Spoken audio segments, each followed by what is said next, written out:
hope you did not record that. That is recorded. Frick. Miss Iden, how did you like that? Hi, Miss Iden. I miss you. Long weekend without you. This is gross. The war? Yes. Ick. So, the Union was stronger because they had a higher population and they were very industrialized. So it was easier to like mass produce things like weapons and stuff. They had already previously been producing like firearms, like railroad cars, iron, cloth, and the footwear, all things that are needed for like to supply soldiers for war. The North already had a lot of railroad systems, so that made transportation a lot easier. Your cat is whack. They also controlled the Navy, so the Confederacy didn't have a Navy at all. The North wasn't able to produce as much food, and their soldiers weren't as well trained since the South had like better military schools.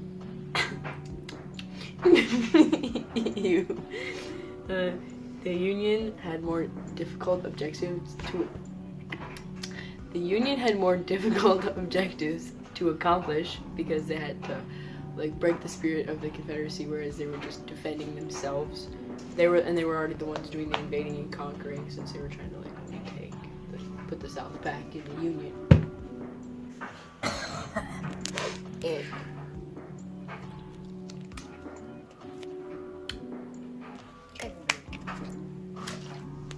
Their economic resources were mostly in that they had a lot of factories and skilled workers to work in those factories.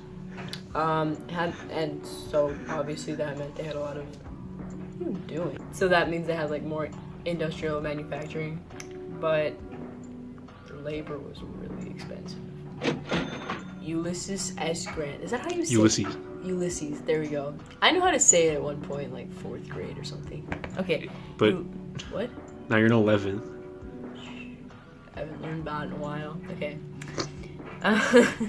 Ulysses S Grant was a really important military leader. He was like the main dude that like wore down the Confederacy so that they eventually lost. What are you doing? He was a general in command that won the war, so like he was in the last few battles that like led up to them winning, and he was very persistent in his efforts to win. I should stop doing that.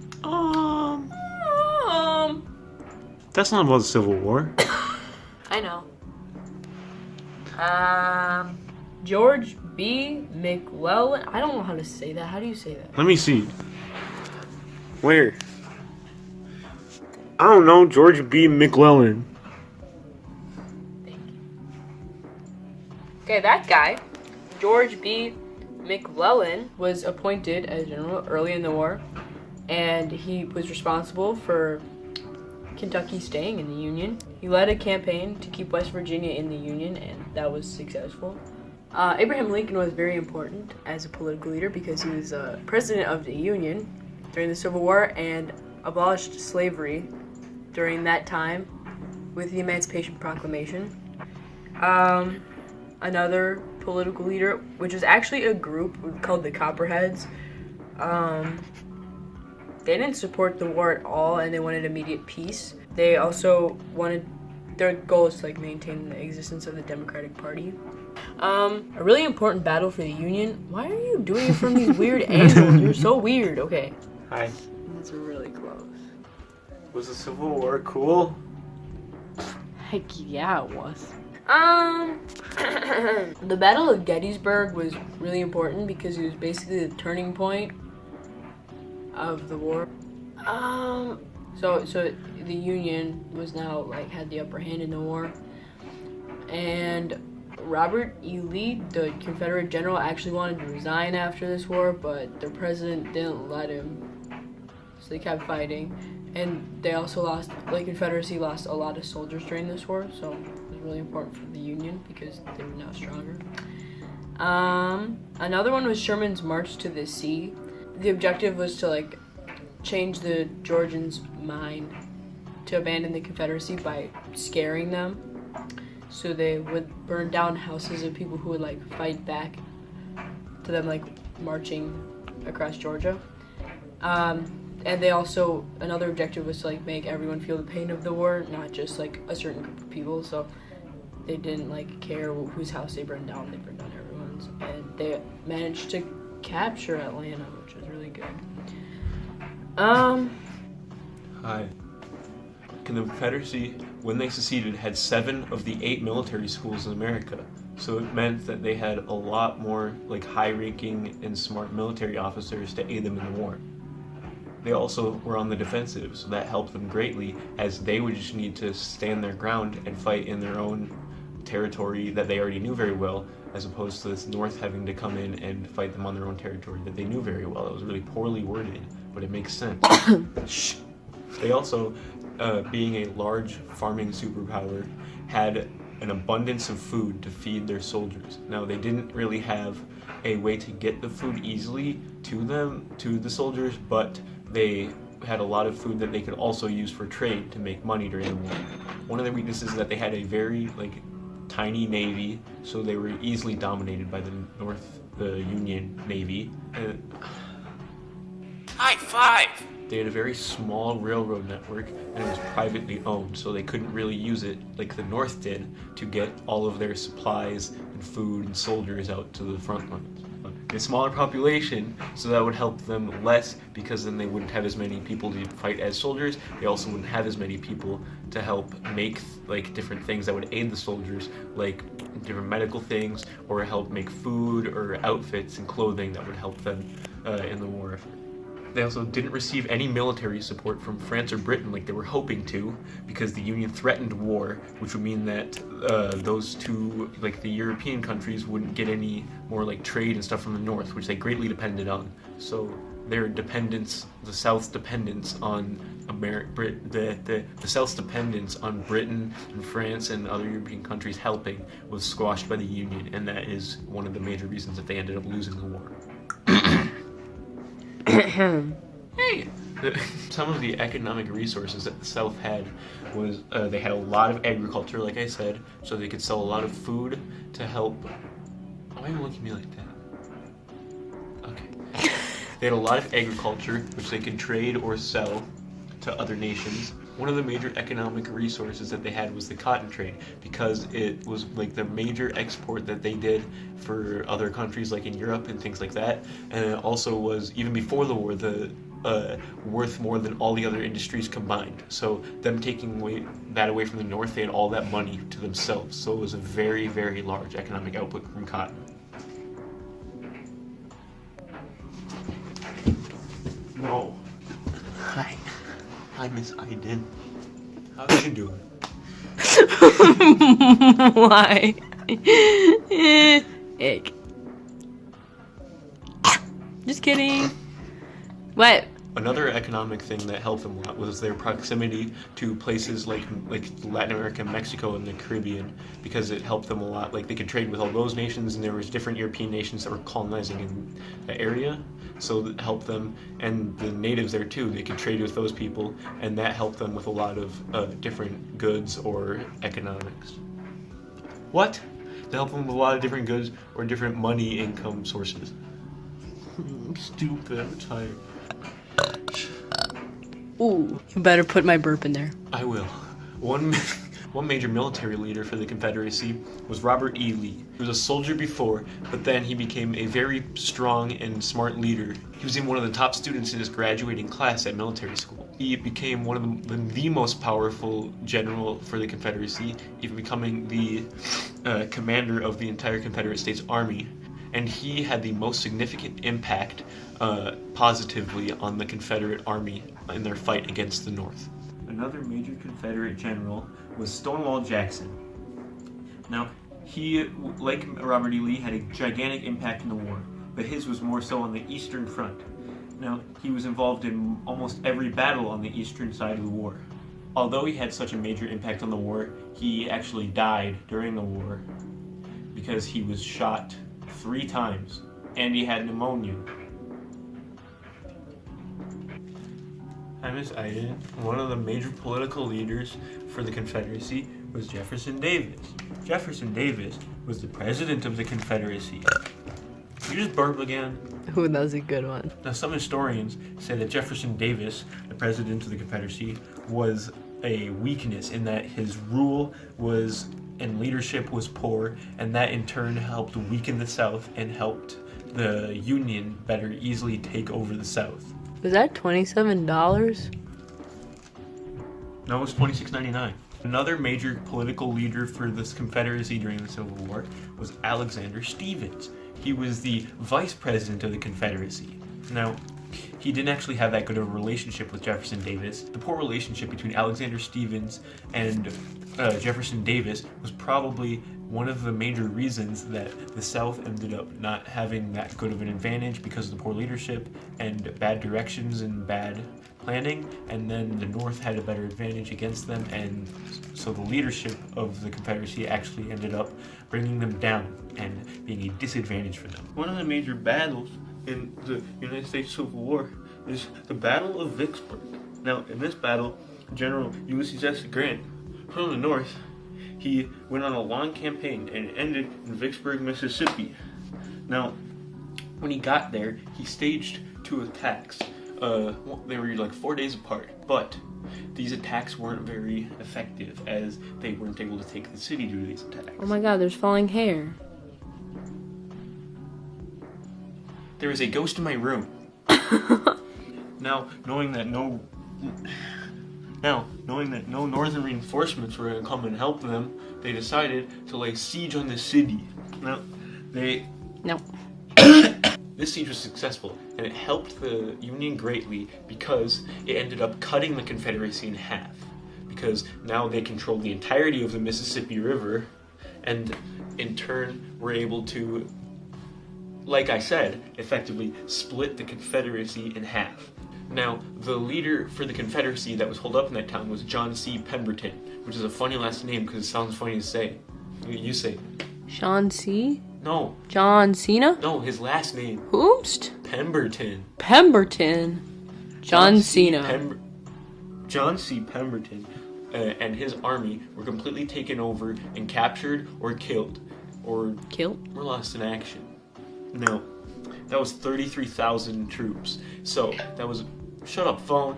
There was 33,000 troops there. So that was a major defeat and one of the largest negative impacts on the Confederacy. There was 33,000 troops there, so it was one of the major negative outcomes of the battles that were fought in the South. And it was one of the turning points that marked the downfall of the Confederacy. Another major battle that impacted the Confederacy greatly was the Battle of Coldharbour. Now,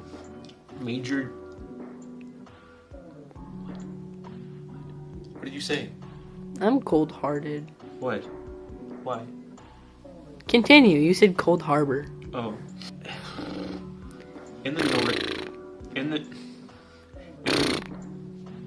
the North, Major General Phil Sheridan, not to be confused with Mr. Sheridan, Phil Sheridan. Captured Old Coldharbour, which is also fun to say because it's Old Cold Harbor. Old cold-hearted like me. Harbor. Whoosh. Now, the Confederates tried to retake Old Coldharbour, but they were fought back and defeated. Losers. Now, Confederate reinforcements arrived and set up a 7-mile line from Bethesda Church to the Chickahominy River. The Union forces were set for an attack with Ulysses S Grant at the front line, but their reinforcements weren't able to get there in time, as over the night they had arrived and were too tired to fight on the day of the attack. That delayed their attack a day. Now, this delay of a day, now that doesn't seem like a munch? Like food? I'm gonna take a munch. That's liquid. Now, this delay didn't seem like a lot. It was only a day. but it allowed the Confederate forces on the line to make the 7 miles into 7 miles of trenches, and this allowed them to have a great defense against the incoming Northerners due to the Northern delay. There was five different corps of Union troops ended up a day late attacking the Confederate line, but due to these trenches, the Confederate troops were able to crush the Northern corps. This was one of the major victories in the war for the Confederates.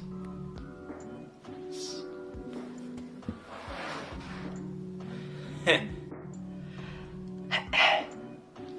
United Kingdom's relation with the Civil War. Now, the United Kingdom remained officially neutral throughout the war, but they in the end seemed to favor the Confederates. This was due to the British upper class supporting the Confederates, and then the normal lower class citizens of Britain preferring the Union. Now, that would mean a split, or even less because there's more lower class, but since there was mostly upper class controlling what comes out of the nation, it was looked like and acted like a more overall support from Britain for the Confederacy. Now, the South managed to trade a lot with the Confederacy, and the South managed to trade a lot with the Confederacy. The Confederacy traded a lot with Britain, as the South was one of Britain's major imports of cotton. They also traded food to Britain. A British harbor in the Confederacy built 2 warships for the Confederacy to use against the Union. Now, the Union didn't like this because they were going to be used against the Union. The ships were going to be in the water, and go bam, bam, And then at the end of the war, when the Union took back the southern states, Britain had to pay over $15 million as compensation for the damages caused by those 2 warships given to the Confederacy. The Union wanted to keep relations and trade up with the entire world, so that includes Britain, and they wanted to keep nations from recognizing the Confederate States as their own nation. So they did things like threaten to get rid of trade, which would be very devastating to Britain because America was one of Britain's major incomes for just general economics and money, but also for food. In the end, Britain didn't really have that much of an impact on who won or lost in the Civil War. Union kind of forced Britain to stay out of the war, as the North threatened war against Britain if they were to enter the war and try and help the Confederacy. Hi, Miss Iden. Are you done? No, France. France remained officially neutral during the war as well. Now, some French politicians supported the Union, but others, including Napoleon, recognized that they depended largely on the South for their cotton imports. Due to a blockade put in place by the Union, France lost its cotton trade from the Confederacy and in turn induced the cotton famine of France. This made France hope for a quick victory for the Confederacy. Now, France almost recognized the Confederacy as their own nation and almost even helped them try and destroy this Union blockade because the Confederacy said they would sell France raw cotton. But due to Britain disagreeing with France interfering in the war and the Union capturing New Orleans, France backed out of that deal. Now, France tried to stay neutral, but they ended up selling 1 warship secretly to the Confederacy. Like Britain, they didn't really have an impact on who won or lost the war. Emancipation Proclamation. So, obviously, since the Confederates supported slavery, they didn't really like the Emancipation Proclamation because, it freed the slaves, and that's what they were fighting for, to keep slavery. This also, made them want to kill abolitionist prisoners of war that, they captured from the North because they were really angry at the North for doing this, even though they didn't really accept it. There were, the white racists from the North, also hated it because, obviously, they would have African Americans in society with them. Abolitionists thought that the proclamation was overdue and that he was too cautious, so they were very happy for it to, finally be made. Other nations thought that it would cause a slave uprising. They also didn't want to intervene because then that would mean that they supported slavery, and slavery was kind of not being accepted in other nations. And then they would have to go to war with the North, which that. The Emancipation Proclamation pretty much changed the nature of the war by making it a war, like, not just to preserve the Union, but like a war against slavery. Because that put like a large focus on like the anger between the two sides. And former slaves thought it was like a chance for them to like fight for their freedom now. I don't think they would.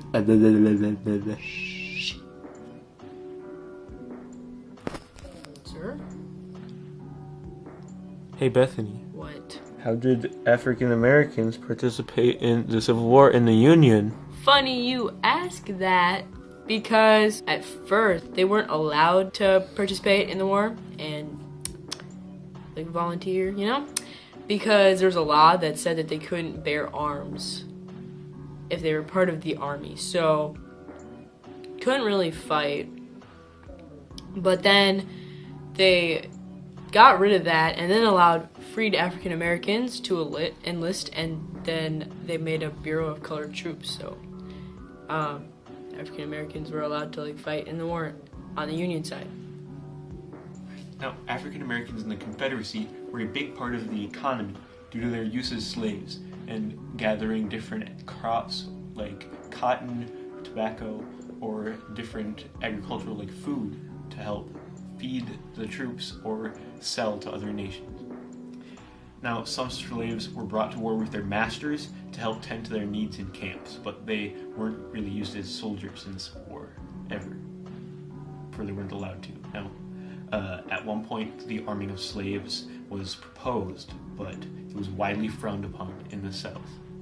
At the end of the war, there was 50 African American troops that were in training, but they were never actually used in the Civil War and were still in training by the time the Civil War was ended. Conclusion. Thank you for watching, Miss Knighton. I bet this was a really good video. Conclusion.